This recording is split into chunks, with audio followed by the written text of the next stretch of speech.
Alô, você ligado na G-Fight, eu sou o Marcelo Alcântara e a gente está aqui de novo com o nosso querido quadro Luta com a G-Fight, nosso quadro de análises praticamente semanal aí das lutas e dos prognósticos de cards do UFC que vem pela frente. Estou novamente com o Diego Ribas, diretamente de Las Vegas. Tudo bom, Diego? Tudo bom, Marcelo? Obrigado pela introdução. Pessoal, muito obrigado pela audiência. O quadro está crescendo, deixe o seu like, deixe comentários aí, se inscreva no canal para o YouTube entender a relevância do nosso material e entregar melhor conteúdo para os nossos assinantes. Vamos que vamos! É isso, pessoal. E esse vídeo é bastante especial, já que teremos um UFC de card numerado, Diego. UFC 297 acontecendo em Toronto, no Canadá. 2 disputas de cinturão, sendo uma delas envolvendo uma atleta brasileira. A gente vai falar aqui, Diego, das 4 últimas lutas, as 4 lutas principais, tá certo? Podemos começar? Sem dúvida alguma, 4 lutas, as principais, 2 disputas de título, uma envolvendo brasileira, primeira defesa de cinturão do Sean Strickland e, como você bem mencionou, primeiro card numerado do ano de 2024, noite especial, no Canadá, Toronto. Tá frio lá, hein, Marcelo? Tá frio, né? -3 ou qualquer coisa ainda mais fria ainda. Bom, vamos começar com Chris Curtis versus Marc-André Barriault. Essa luta é válida pelo peso médio. O Curtis tem 30 vitórias, 10 derrotas na carreira, norte-americano, 36 anos e 14º do ranking. Apenas uma vitória nas últimas 4 lutas, Diego. Vem de um no contest contra o Imavov, numa colisão de cabeça ali entre os dois, que acabou encerrando a luta sem resultado. O Barriault tem 16 vitórias, 6 derrotas e um no contest. Canadense, 33 anos, e ao contrário do Curtis, tem apenas uma derrota nas últimas 4 lutas. E aí, Diego, o que você imagina? Bom, isso é importante o pessoal entender aí também na hora de fazer uma análise mais profunda e até as suas apostas, né, digamos. O cartel em si é importante. Primeira coisa, tem que ver o cartel, o número de vitórias, mas também o nível, né, o level dos adversários encarados.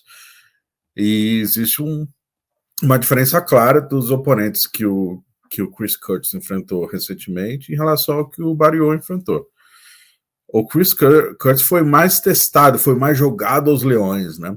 Então essa luta é interessante para a categoria, né, dos pesos médios, para definir, não vai definir basicamente nada, mas para a gente entender em qual momento cada um tá, porque eles estão em momentos, situações parecidas ali na categoria, talvez em ascendente, o outro descendente, mas como um foi mais testado e o outro não, a partir do momento que a gente tiver essa colisão, a gente vai ter muitas respostas, pelo menos não é algo que vai mudar muito o rumo da categoria em si, mas é uma resposta que a gente vai ter em relação aos dois atletas. Dito isso, um fator interessante, o Barriault é canadense, a luta é no Canadá, vai ter a torcida a seu favor. Tá um frio de lascar lá, Marcel, sensação térmica de quase -20, nevando absurdamente. A luta em si, o Chris Curtis é baixinho, né, para a categoria, é menor que eu, cara, menos de 1,80, centro de gravidade baixo, mas tem braços muito longos. Então ele tem uma envergadura boa, isso facilita, ajuda ele na trocação, principalmente da média para longa, mas o forte dele é da média para curta, porque ele centro de gravidade baixo, ele derruba, ele tem um controle posicional bom. Já o Barriault, e é isso que eu tô curioso, que eu acho, isso é total achismo, eu acho que o Curtis vai encurtar e tentar derrubar. Eu tô curioso para ver se o Barriault vai conseguir fazer uma guarda ofensiva. Acredito que não, vai tentar já levantar, né? Ele não tem muita predisposição a fazer uma luta mais solta no chão, e aí eu acho que pode estar uma brecha, de repente até expor as costas, enfim.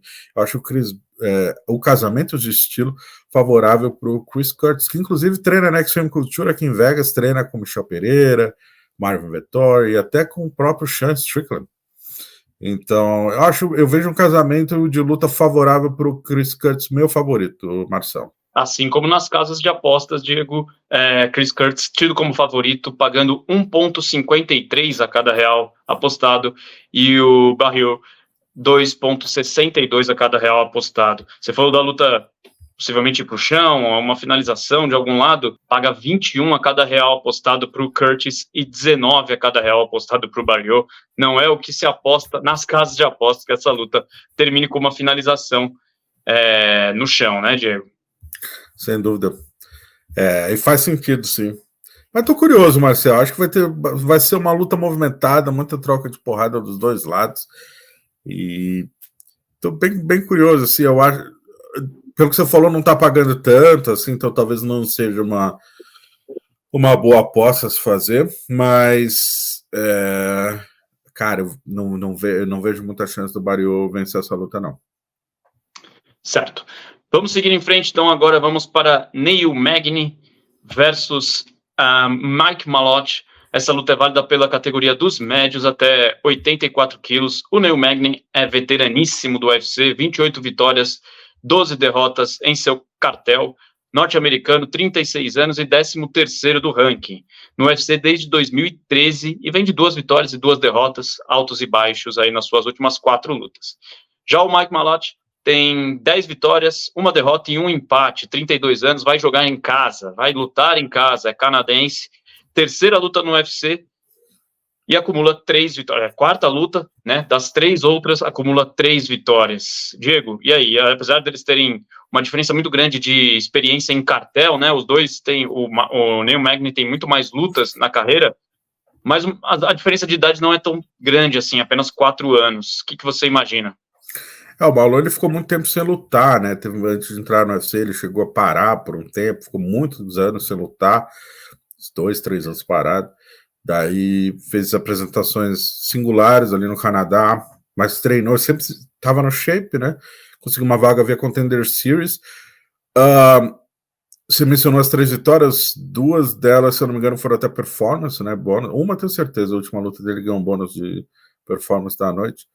Cara agressivo e finalmente, não vou dizer finalmente que eles têm apenas 3 lutas no UFC, mas já era a hora, assim, ele vai ser testado contra um atleta ranqueado, contra um atleta duríssimo, que é o Neil Magny, experiência, né? Um dos jargões aí que o pessoal sabe, conhece todos os atalhos do octógono, Neil Magny é um desses caras, já enfrentou muitos atletas renomados. Momento, cara, e aí algumas coisas têm que ser levadas em consideração, né? A fase do Megan não é só a fase, mas muitas lutas, por muitos anos, todo corpo tem uma milhagem. Uns mais, outros menos, mas todo corpo tem uma milhagem para qualquer esporte. E o Magny, tecnicamente, me parece que ele já atingiu o teto, né? E talvez tanto esforço, tantas lutas, o esforço está sendo cobrado agora pelo seu corpo, e isso a gente pode ver pelas performances. Ele não performa mais de forma tão intensa quanto 6 anos atrás, vamos supor, 5 anos atrás. E o Malô, é engraçado você mencionou isso, Marcelo, a pouca diferença de idade, apesar da grande diferença de cartel, e isso pode ser visto também, essa grande diferença de cartel, a milhagem foi muito menos exigida do corpo do Malô, né? Ele tá fresco, digamos assim, tá fresco, tá querendo mostrar serviço, tá treinando muito, vai lutar em casa, vai vir motivado, e o Magny, entre aspas, bota aspas nisso, por favor, é um atleta previsível, né? A gente sabe mais ou menos o que ele pode oferecer, qual estratégia ele costuma assumir, e por isso, e também tem a diferença física, né? Por mais a envergadura do Magny é muito boa, assim, a massa corpórea, ele é um dos mais leves da categoria. O Malô possivelmente vai ter uma vantagem também de força, na isometria, na curta distância. Imagino que ele vai clinchar, ele vai lutar para grade, exigir mais a parte física do Magny. E no longo prazo eu vejo uma vitória do Malô, sim. Assim como nas casas de apostas que apontam o Malô como favorito, pagando 1,28 a cada real apostado, enquanto para o Magny paga-se 3,75 a cada real apostado. Uma diferença razoável, o Malô realmente favorito neste duelo. Uma vantagem maior do que eu esperava, tá? Porque o Malô não é muito acostumado a fazer lutas longas, e o Magny tem essa vantagem clara, né? De experiência, muitas horas. Se eu não me engano, ele tá no top 10, talvez, de atletas que mais tem horas de voo ali no octógono. Então, de repente, um atleta explosivo, aí até com mais massa corpórea, de repente uma luta longa, inverta esse cenário aí, né? Eu acho que não, mas achei meio ousada essa disparidade toda das bolsas de apostas. Chamou atenção para as casas de apostas, né? Não, mas não que você mudaria seu palpite. Jamais. Bom, vamos seguir em frente, vamos falar de cinturão e vamos falar de Brasil, de brasileira.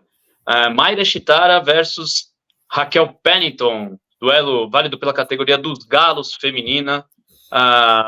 O título que está vago, né? Vão disputar aí a americana, a Raquel Pennington, também experientíssima, 35 anos, número 2 do ranking, 15 vitórias e 9 derrotas em seu cartel, 5 vitórias seguidas, sendo 4 delas por decisão. E a Mayra Chitara com 10 vitórias, 2 derrotas, 1 empate e 1 no contest. 32 anos, é de Uberlândia, Minas Gerais, número 3 do ranking. Vinha de 4 vitórias seguidas, mas a última delas foi retirada, foi transformada em no contest contra a Holly Holm. Depois ela ter aquela confusão com o doping, o lance da hiperatividade, enfim. Aí depois diminuíram a pena dela, né, Diego? E agora ela está liberada para lutar pelo cinturão. E aí, Diego, você conversou com a Chitara, né, nessa semana, tem no nosso canal aqui, quem quiser conferir, tá lá a entrevista com a Mayra Chitara, dá essa moral pra gente, dá essa moral pro Diego. E aí, o que você imagina desse duelo e teremos mais um cinturão aqui no Brasil? Eu acho que sim. Eu acho a Chitara favorita. Falando da entrevista, aí, quem quiser conferir no nosso canal, foi engraçado, foi na terça-feira que a gente fez, se eu não me engano, eu acho que eu fui o primeiro da lista, então, e era bem cedo ali, acho que era 8 da manhã, aí você vê, o pessoal tava brincando, brincando não, meio que, caramba, por que ela tá falando? Cara, ela tava com muito sono, fuso horário, frio do caramba, né, e, pô, ela mora na Flórida, da Flórida para Toronto no inverno, e era muito cedo, então ela tava meio sonolenta mesmo, depois pode até ver nas outras entrevistas que ela tava mais animadinha. Já tinha tomado um cafezinho. Já tomaram um cafezinho, exatamente. Cara, a Chitara, ela é mais habilidosa, ela tem um leque de opções maior e ela tem uma capacidade muito maior do que a Raquel de finalizar lutas, né?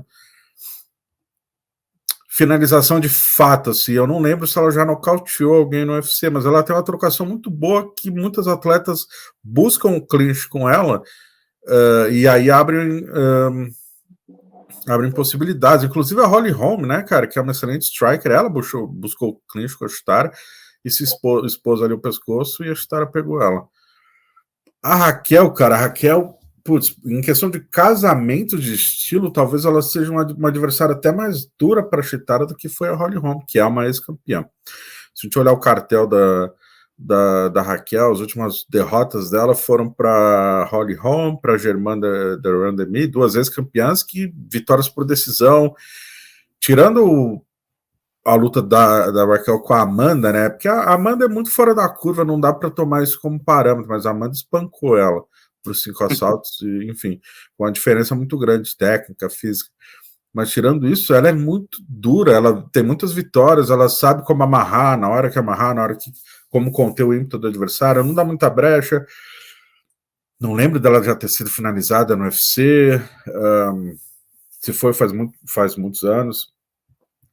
Ela é muito dura, então o grande oponente da Chitara talvez seja ela mesma, porque é uma luta de 5 assaltos.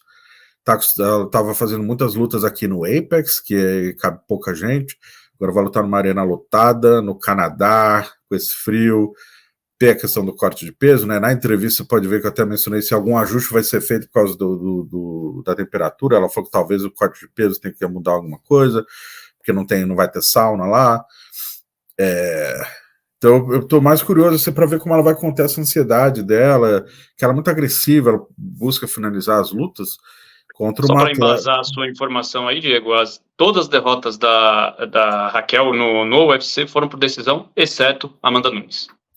Que foi tipo nocaute no 5º assalto, não foi? Isso. Foi no Rio, inclusive. Cara, é complicado, ela é um quebra-cabeça muito complicado de ser desvendado.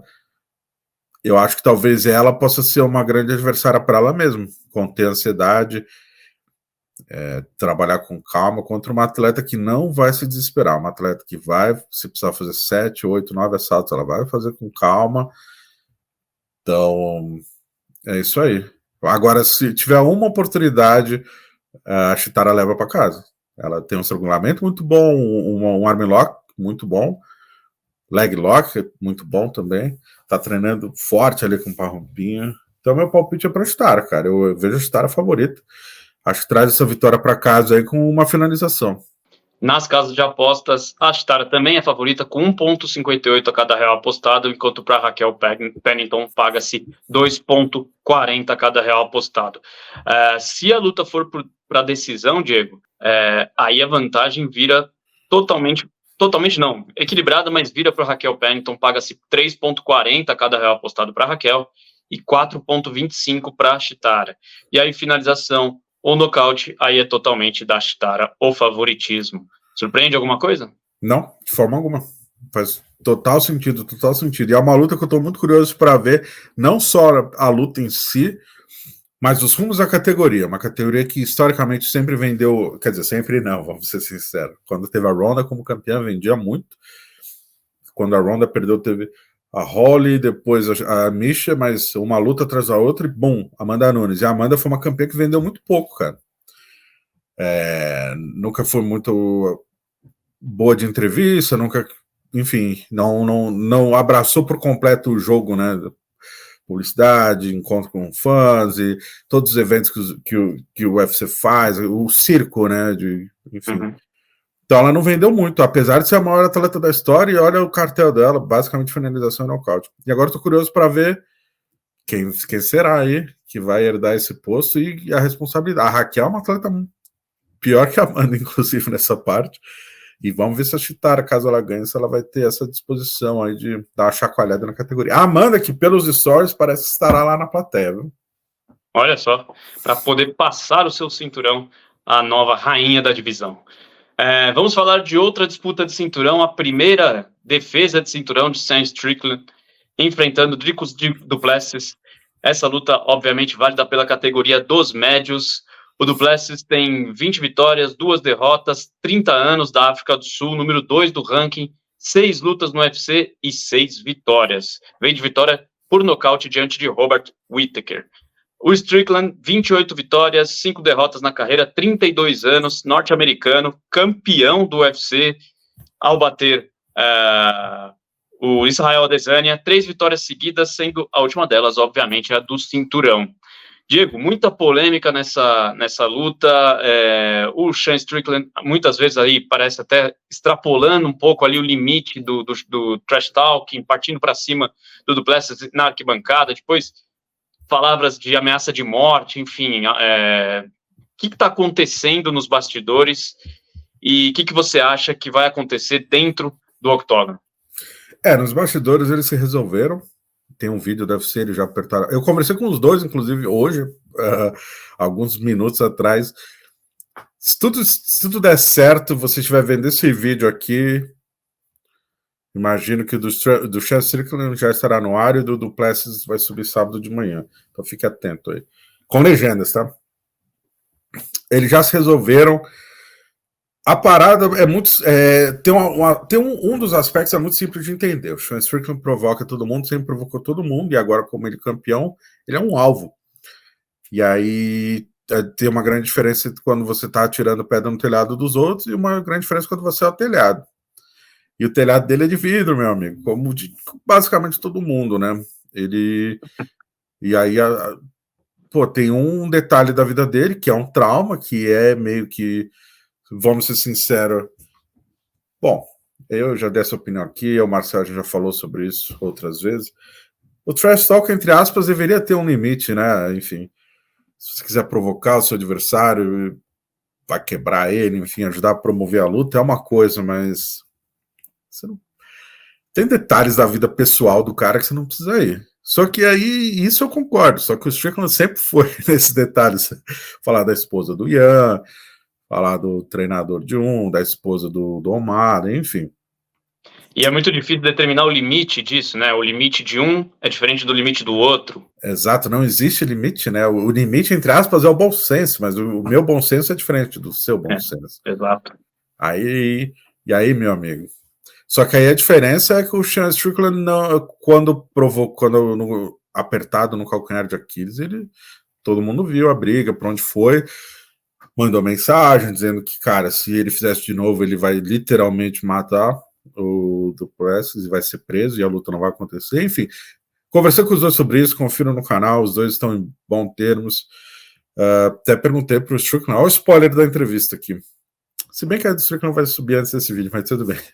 Em um momento eu pergunto para o Strickland, cara, tem essa linha, então, é diferente para cada um. Se um atleta te pedir, eu até citei, se o Sean O'Malley te pedir, não fale especificamente sobre isso, como você fez com o Dricus, você vai aceitar? Ele falou, vou. Como homem, se ele mandar uma mensagem por DM, trocar uma ideia comigo, sim. E aí, cara, é justamente esse lance do Strickland agora é campeão. Cara, ele termina o ano de 2022 com 2 derrotas seguidas. Ele termina o ano de 2023 como campeão batendo a Desane. A vida dele deu uma... né? Até na minha coluna do UOL eu escrevi sobre isso, sobre esse momento do Sean Strickland. Dito isso, Marcelo, vamos para a análise. Essa é uma luta muito complexa de analisar, e não só pelas valências dos lutadores, mas, entre aspas, pelas fraquezas. Eu acho que é ali que eu vou dar o meu palpite. Definir. O Dricus é um cara que é muito agressivo, né? Muscular pra caramba, pesado para essa categoria. Ele costuma acabar com suas lutas de forma rápida. Ou seja, a gente não tem essa experiência, não só de uma luta de 3 assaltos, mas muito menos de 5. E o Sean é o cara que mantém o pace, né, o ritmo. Ele começa devagar um pouco, o pessoal até chama ele de low starter, né? Mas, cara, chegou ali no 4º, 5º assalto, você tá lascado. Porque... E ele não sai da sua... É tipo o Nate Diaz faz, né? Cara, ele tá sempre aqui, andando pra frente, caminhando. É muito difícil, quanto maior a luta se prolongar, quando chegar em águas profundas, o Dricus está lascado. Mas, justamente, como a gente viu a luta do Strickland com o Abzupian, foi aqui em Las Vegas, em julho do ano passado, ele tomou um sufoco no primeiro assalto. E aí a luta se estendeu, o adversário cansou e o Strickland nocauteou, inclusive, no segundo assalto. Aquela luta serve de exemplo para o seguinte: se a gente comparar Abzupian com o Dricus é melhor tecnicamente, mais forte, até psicologicamente, mas muito mais potente. Então, com aquela oportunidade que ele teve, que ele balançou o Strickland, o Dricus acaba com a luta. Como a gente viu, o Dricus nocautear o Robert Whittaker, que é um dos maiores da história da divisão. Por isso, Marcel, é um quebra-cabeça maravilhoso de assistir. Eu quero muito, muito, muito ver essa luta, para entender melhor como vai ser a dinâmica e quem vai levar melhor, mas nesses 2 cenários que eu imaginei, eu vou ter que apontar. Acho que muitos fãs brasileiros vão ficar tristes com isso, mas eu aponto o Dricus como favorito. Olha só. E como você teve essa dificuldade de análise, acho que as casas de apostas estão te ouvindo. Talvez você até mande uns e-mails para eles, avisem como é que vai ser a luta, porque, cara, empate rigorosamente igual, 1,90 a cada real apostado para cada lutador, tanto para o Strickland quanto para o Duplessis. E aí tem umas nuances, né? Se a luta for até o final e for vencida por decisão, aí sim o Strickland é o favorito, paga-se 4,75, enquanto paga-se 7 a cada real apostado para o Duplessis. Se for por nocaute, é igual, 3,40 para cada um. E se for por finalização, 12 a cada real apostado pro Strickland e 6,50 a cada real apostado pro Duplessis. O que você acha desses números, Diego? Bom, o empate me surpreendeu um pouco. E se é empate, vocês sabem, não apostem. Porque não paga eu ia muito, falar isso, depois eu ia complementar.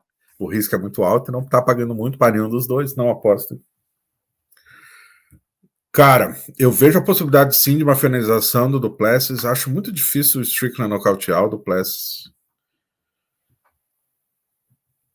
Não. Eu vejo o Strickland vencendo por decisão, assim como eu vejo o Duplessis vencendo por um nocaute rápido ou uma finalização ali no segundo, terceiro.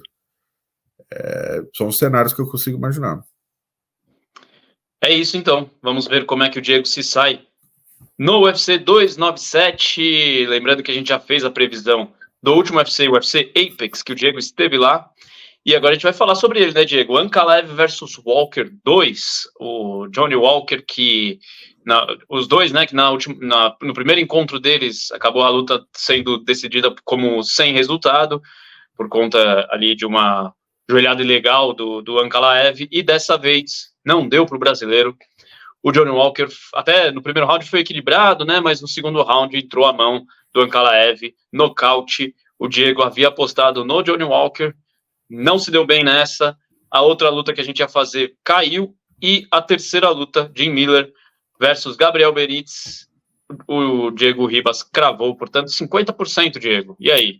Conte-nos o que você viu no UFC Apex. 50% de Miller era a barbada da noite, já até tem luta confirmada no UFC 300, como a gente previu também naquele papo semana passada. A luta do Matheus Nicolau e o Manel Capê caiu, o Capê estava 1,6 quilos acima da divisão, enfim, não bateu peso, faz sentido a luta não cair. Tem entrevista com o Matheus Nicolau no canal também, explicando, entrevistei ele no sábado, no dia do evento, um dia depois da luta cair, explicando a versão dele. E a luta principal, o Johnny venceu o primeiro assalto, faltou entrar a mão, né, cara, que eu até mencionei ali, o poder de nocaute dele, a imprevisibilidade, uma mão poderia pintar, não pintou, entrou a mão do Russo, meu amigo, Russo duro pra caramba. E aí vamos ver, né, até tem um vídeo aqui no canal, eu analisando o futuro do Poatan, eu até palpitei que eu acho que o próximo rival do Poatan é o Ankalaev. Não sei, vamos ver, o Poatan tá com o futuro... não está decidido aí, mas, cara, esse Russo aí é duro pra caramba, fez merecer, foi uma luta movimentada, muito boa de ver, e de fato, cara, o que a gente mencionou semana passada, queijo pequeno pro Johnny não é o melhor cenário, ele é muito grande, ele movimenta muito bem, queijo maior para ele é melhor. Tanto que as 3 lutas, 3 main events que ele fez na carreira, os 3 foram no Apex, ele perdeu os 3, foi nocauteado pelo Ankalaev, nocauteado pelo Jamal Hill e perdeu por Ponce Barreto. Já no queijo maior, o aproveitamento dele é bem melhor. Por isso, fica aí a dica para os matchmakers do UFC, Johnny em cards de pay-per-view, não no Apex. É isso. Bom, a gente fica por aqui então, Diego. Dessa vez acho que eu vou até aproveitar suas dicas, fazer uma fezinha. Sempre lembrando para quem nos acompanha, para quem não nos acompanha, o Diego tem um histórico aí que ele acerta quase todas e erra geralmente uma. Eu vou tentar descobrir qual que vai ser a que o Diego vai errar e vou fazer uma fezinha em 3 lutas para esse card numerado. Tá bom, pessoal? Comenta aí, deixa o like, obrigado por acompanhar a gente e vamos por mais, certo, Diego? Valeu, abraço. Grande abraço, Marcelo. É isso aí, eu mantenho errando uma, seja com 2 palpites, 3 palpites ou 4 palpites. Assim, é só uma. E vamos que vamos, o UFC 297 nesse sábado. Maíra Chitara talvez traga o cinturão para o Brasil. Deixe seu like e se inscreva no canal.